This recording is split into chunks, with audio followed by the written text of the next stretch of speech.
Okay, in this video I'm going to show you a quick way to create your filter quilt.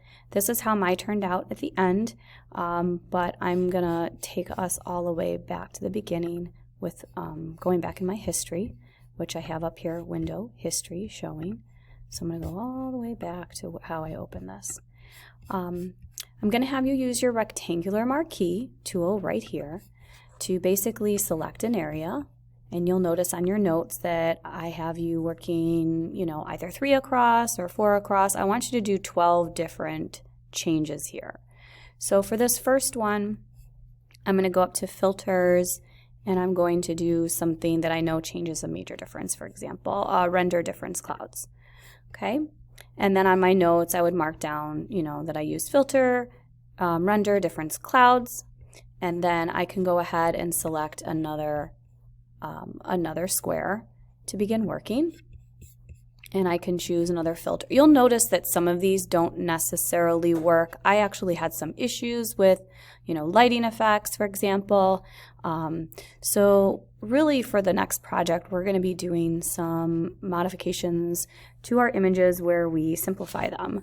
So it might be good to definitely check out this pixelate, the distortion, noise even, blur gallery. You can try some different types of blurs.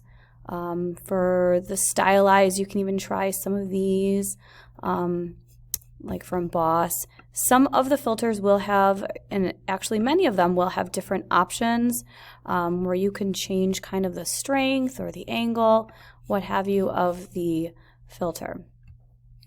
If for any reason you keep having these marching ants and something doesn't work for you, you can use your select deselect option to get rid of those marching ants. But again, we are working rather destructively here. As you can see, I'm not creating different layers, so I can't make different changes here. If you go ahead and choose the layer adjustment option down here, and maybe I choose something with saturation, for example, and I crazily turn up that saturation, you'll see that the layer adjustment option creates a change. And the box that is white shows the presence of that change here, and the black shows where it didn't change. And that's because we selected an area and then added the change.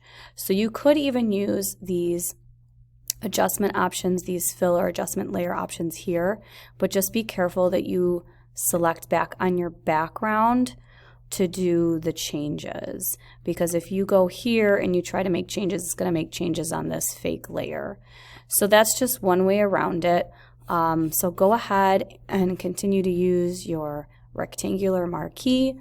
If you're so inclined and want to do something crazy and use your quick selection tool and select certain little things in there and change them up, you can do that too. But the design is more to work with the quilt so that you can see the difference here. So please make sure that you choose an image that has enough detail in your work, and especially something with color so that you can kind of see how you change that. All right, good luck. I'm excited to see your work.